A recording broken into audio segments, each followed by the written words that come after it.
Coming up on Arirang News.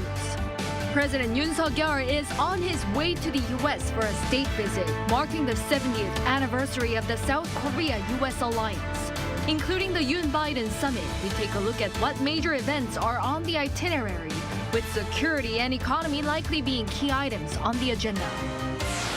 As the clashes between rival factions intensify in Sudan, the international community is scrambling to bring their nationals back home. South Korea's evacuation efforts are also underway, having dispatched military aircraft and troops to the African nation. Seoul has put Tokyo back into its export whitelist of trusted partners as of today, in part of efforts to mend bilateral ties.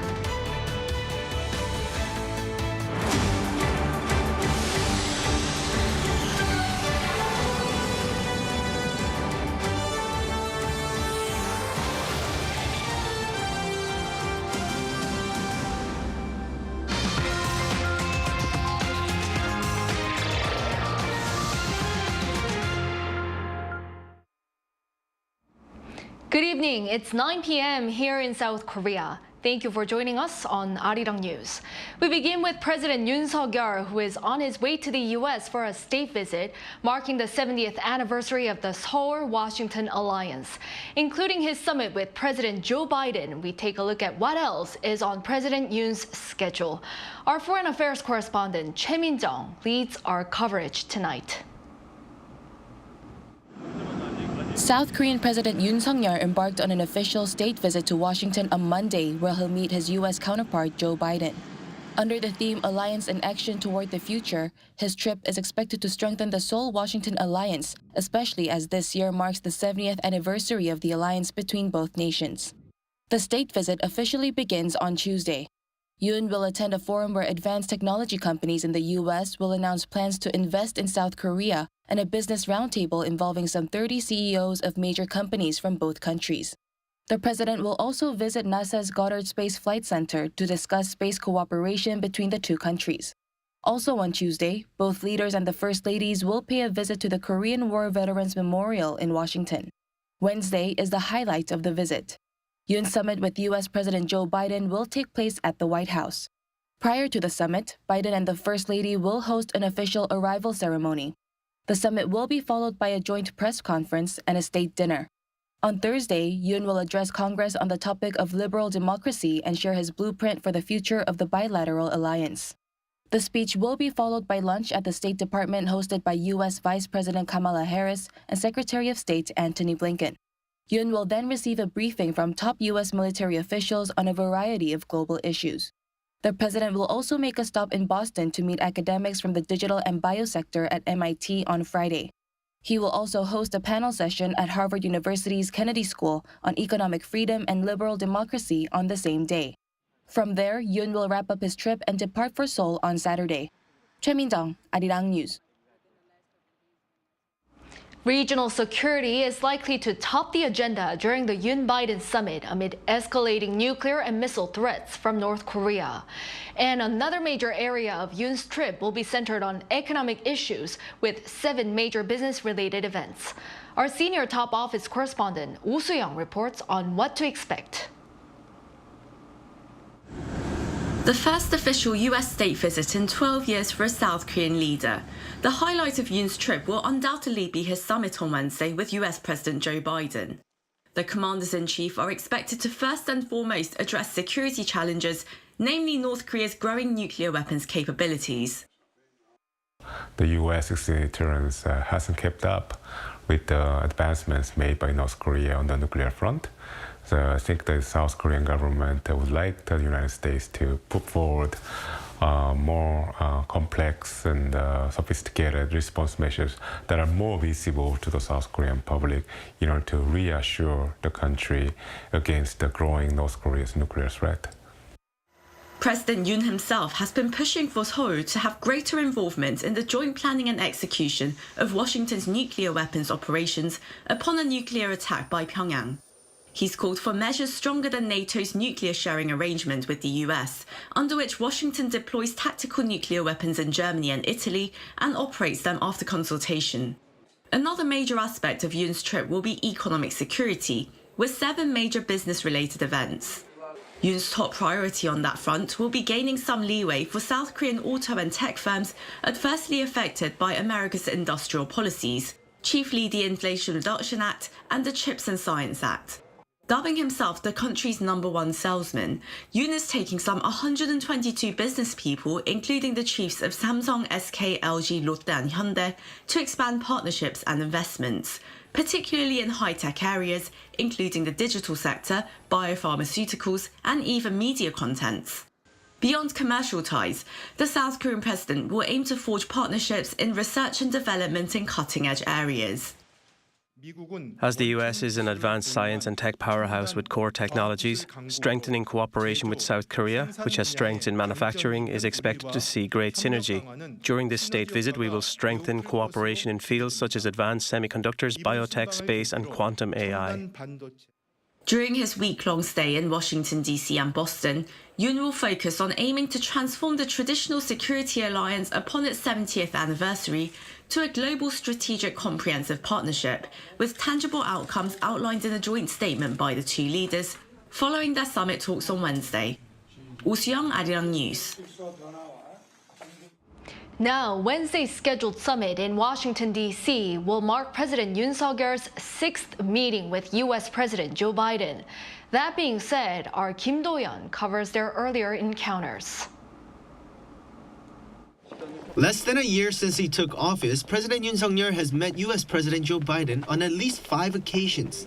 The first was a summit in May as Biden came to Seoul just 10 days after Yoon's inauguration and made a wide range of bilateral issues. The first was supply chain cooperation, which Biden emphasized as he went straight to a Samsung semiconductor plant in Pyeongtaek, and the two presidents met for the first time. Our two nations work together to make the best, most advanced technology in the world, and this factory is proof of that. And that gives both the Republic of Korea and the United States a competitive edge in the global economy, if we can keep our supply chains resilient, reliable, and secure. And for South Korea, it was a turning point in the ROK-US alliance, as the joint statement following the summit clearly showed the two countries would focus even more on economic cooperation beyond traditional security issues. But that wasn't to say security was neglected amid North Korea's growing nuclear and missile threat. The two reaffirmed Washington's extended deterrence commitment to Seoul, which entails a full range of U.S. defense capabilities, including nuclear, conventional, and missile defense. They agreed to reactivate their high-level extended deterrence talks, after which the two sides have bolstered joint military drills and exchanges. Yoon and Biden's second meeting came 1 month later, during Yoon's trip to the NATO summit in Madrid. Joined by Japanese Prime Minister Fumio Kishida, the three discussed North Korea's increasing missile provocations and agreed to strengthen joint defense measures. Yoon and Biden also had a chance to meet on the sidelines of Phnom Penh ASEAN Summit. Their third meeting in November came after South Korea voiced concerns over the U.S. Inflation Reduction Act, which put Korean automakers at a disadvantage in the American market. That said, Yoon relayed his concerns to Biden during their almost hour-long meeting. Other brief tete-a-tetes took place in London during Queen Elizabeth II's funeral and the UN General Assembly. As the two are now very well acquainted, Seoul's top office says Yoon's state visit to D.C. will be able to expand the strategic bilateral partnership even further. Kim Do-yeon, Arirang News.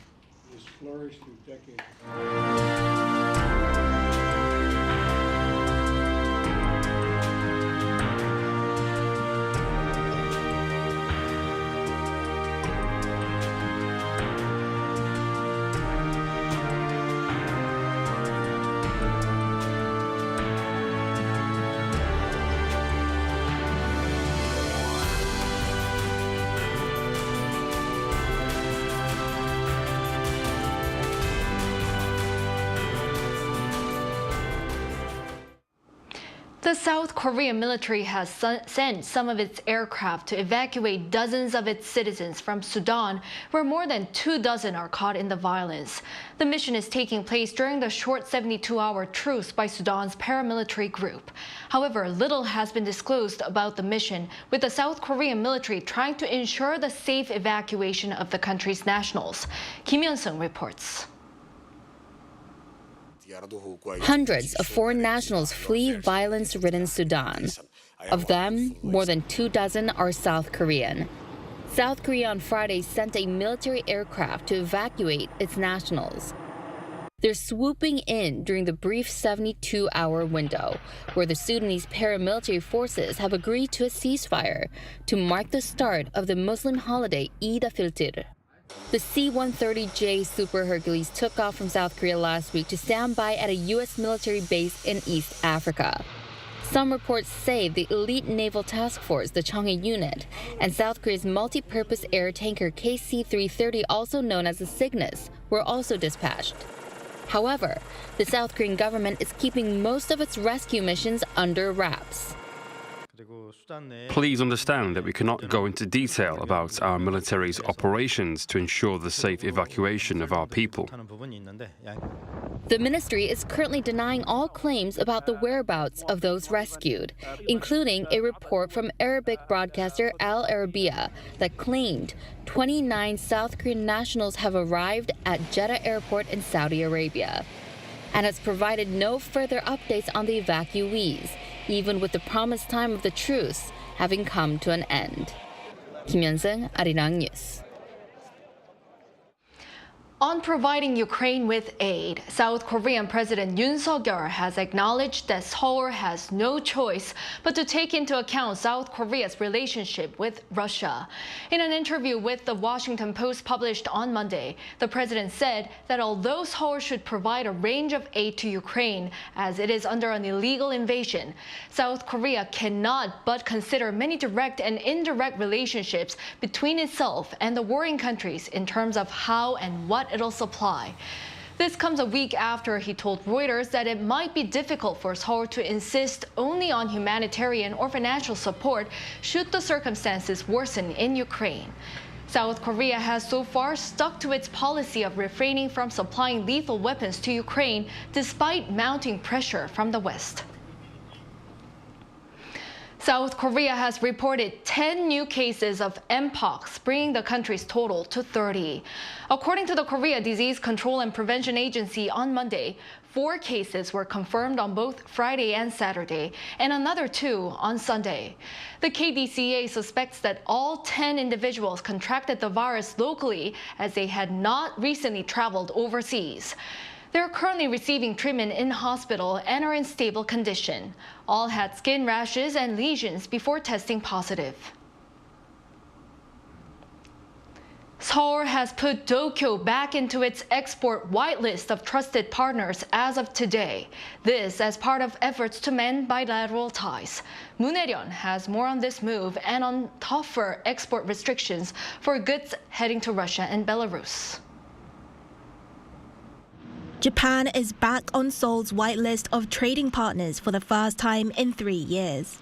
The Ministry of Trade, Industry and Energy released a notice on Monday to make amendments to the country's whitelist of strategic goods export destinations, reinstating Japan back in the top-tier class of trading partner nations and merging the 2 top classes of nations together.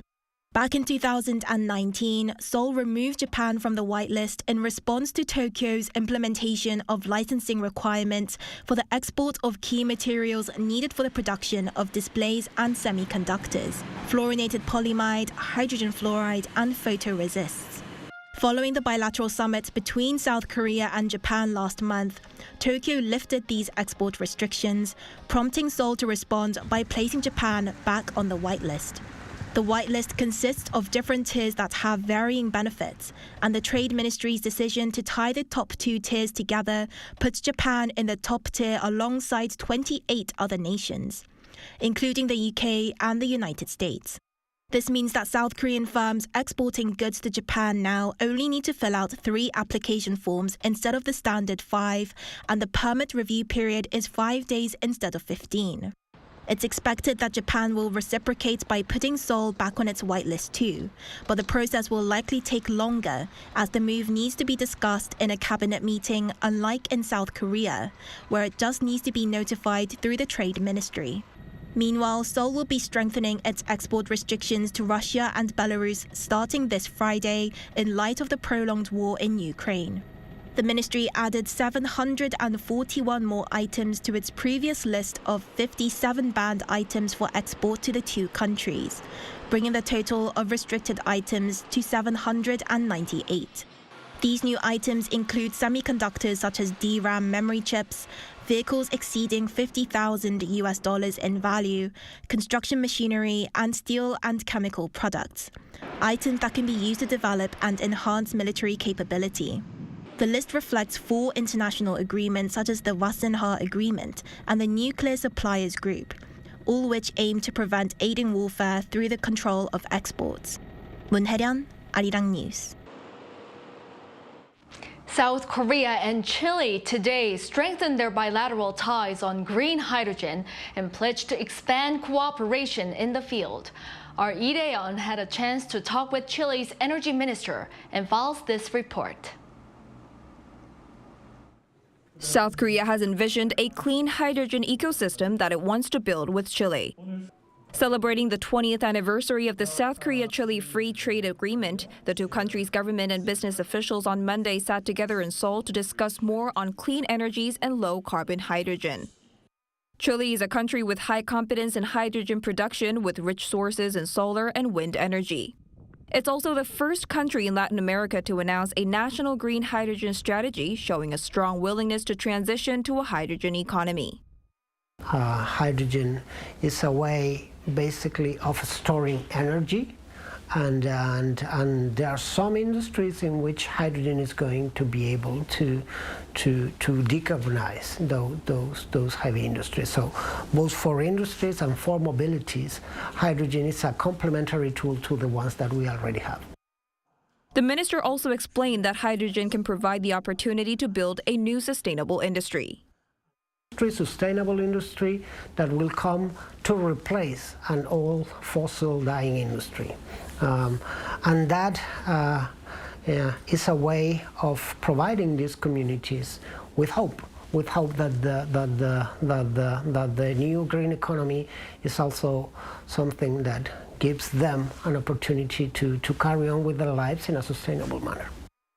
South Korea, too, is working to expand its hydrogen industry, especially in sectors such as cars and fuel cells. The country announced in early 2019 how it plans to transition to a hydrogen economy and has legislated acts related to nurturing the sector and safety management.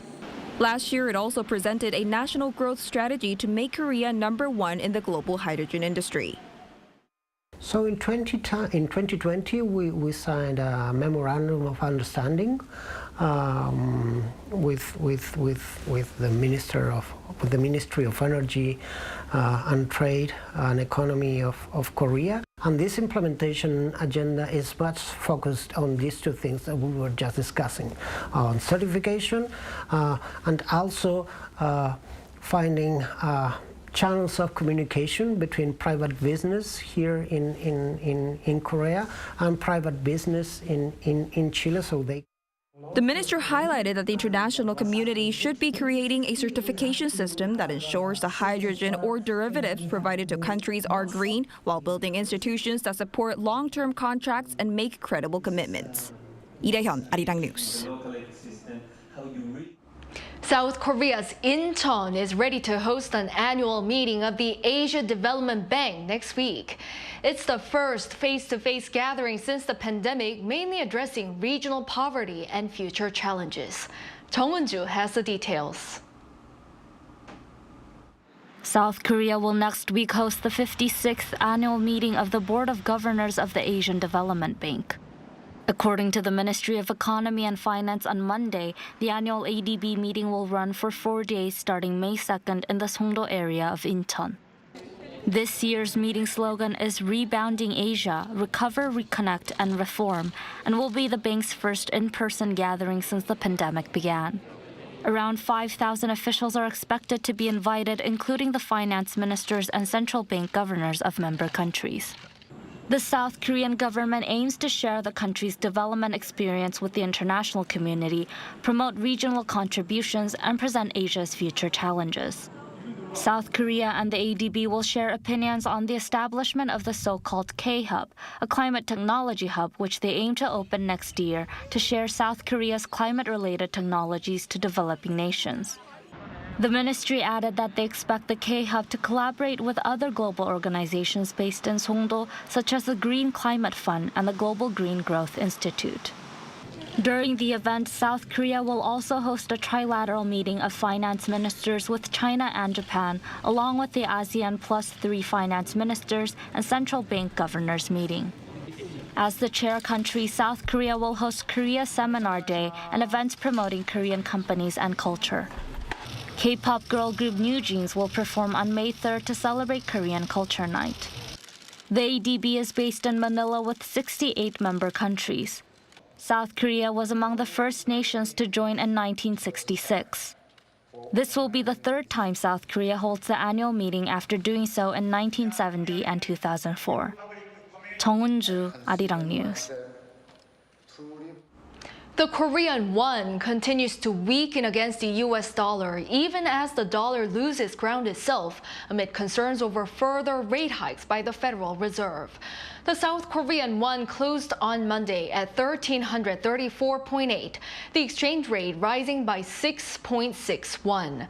That's a new high for this year so far.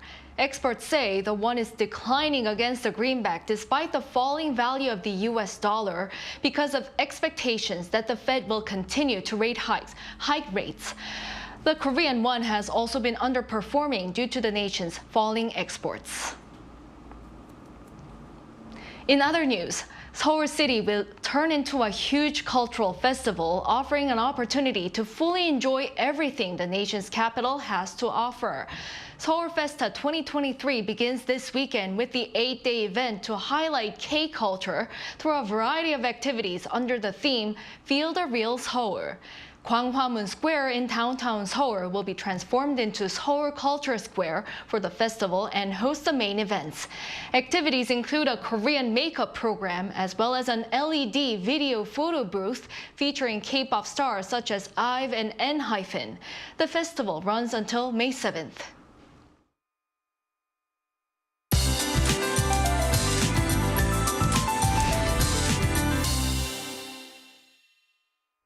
Dusty conditions that persisted for the weekend have subsided and clean air has been restored.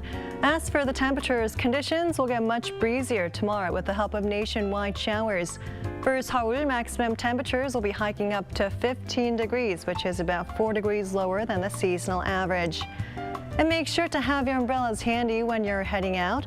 As for the amount of rainfall, southern parts of the country will see the most.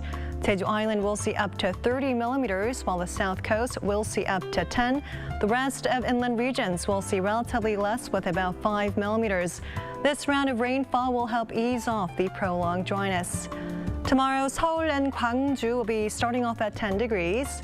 Showers will become more widespread by the daytime. As for the readings, Seoul will get up to 15 degrees, Daejeon 14, Daegu and Gyeongju will be topping out at 13 degrees.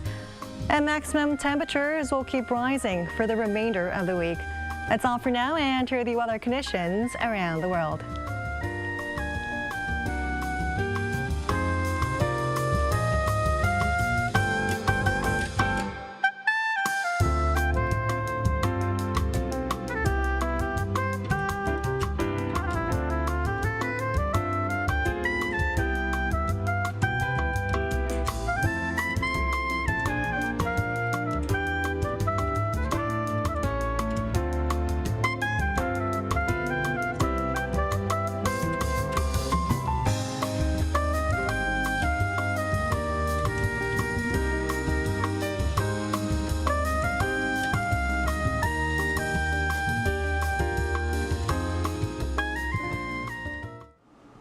That is all for this Monday's newscast. Thank you for watching. Hope everyone has a great start of the week and a good night.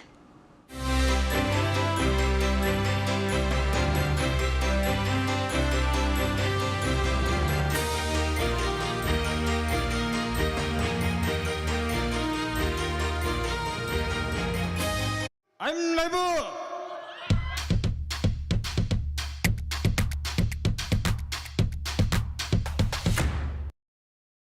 저를 도와주시는 분들이 저희와 함께 해주시는 세션분들 아무리 봐도 억지 펜션 같은데 아니라고 아무도 안 하는 거고.